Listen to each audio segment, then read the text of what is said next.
அந்த மகிமை வித்தியாசமா இருக்கலாம். ஆனா இந்த உலகத்துல God wants to identify you. God wants to glorify you.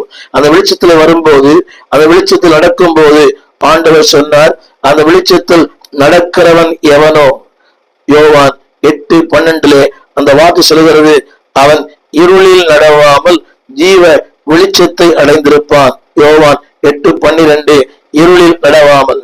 No more darkness.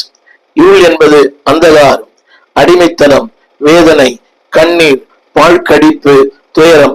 வேதம் சொல்கிறது நோ மோர் டார்க்னஸ். இந்த வெளிச்சத்தை பின்பற்றுவர்களுக்கு இருள் இல்லை, பாடுகள் இல்லை, உண்டு. ஆனால் அதுக்கு மத்தியிலே ஒரு வெற்றி உண்டு.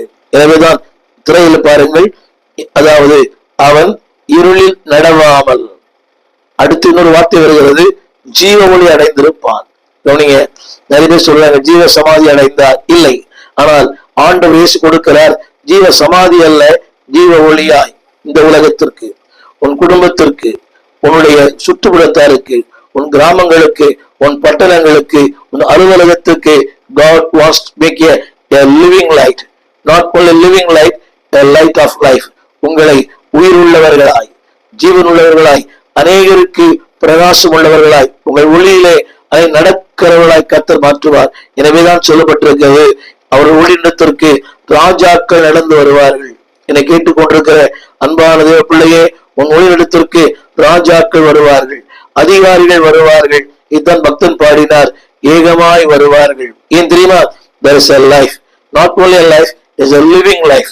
அதுல ஜீவன் இருக்கிறது, அது உயிருள்ள ஒரு ஜீவன். எனவேதான் இந்த இரண்டாம் சொல்லுகிறே the source of life ஆதியில இருந்தது.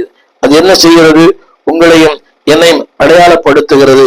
9:5 யோவான் 9:5 இந்த வார்த்தை சொல்கிறது. அது எங்கே அடையாளப்படுத்துகிறது? இந்த பூமியிலே உங்களை அடையாளப்படுத்துகிறது. இரண்டாவது குறிப்பு, the course of light. இந்த வெளிச்சம் எத்தனை காலம் இருக்கும்? உலகத்திலே பார்க்கிறோமே, ஒரு காலத்திலே பிரபலமா இருந்தவர்கள் இன்றைக்கு இடம் தெரியாமல் இருக்கிறார்கள். ஊழியங்கள்ல கூட ஒரு காலத்திலே பிரகாசமா இருந்தவர்கள், அவருடைய அப்பாயின்மெண்ட் வாங்குறது ரொம்ப கஷ்டம், அவரை பார்ப்பதே மிக கடினம். ஆனால் இன்றைக்கு பிரபலமா இருந்த எத்தனை ஊழியர்கள் இன்றைக்கு இருக்கவிடம் தெரியாம போயிட்டாங்க. ஆனா இந்த வெளிச்சம் இஸ் a permanent. நான் சொல்ல விரும்புகிறேன், இந்த வெளிச்சம் என்ன செய்யும்? 4 காரியம் செய்யும். நம்பர் 1, இந்த வெளிச்சம் அறிவை தரும், இந்த வெளிச்சம் ஐக்கியத்தை தரும், இந்த வெளிச்சம் பரிசுத்தத்தை தரும். வாசிக்கிறேன் கேளுங்கள்.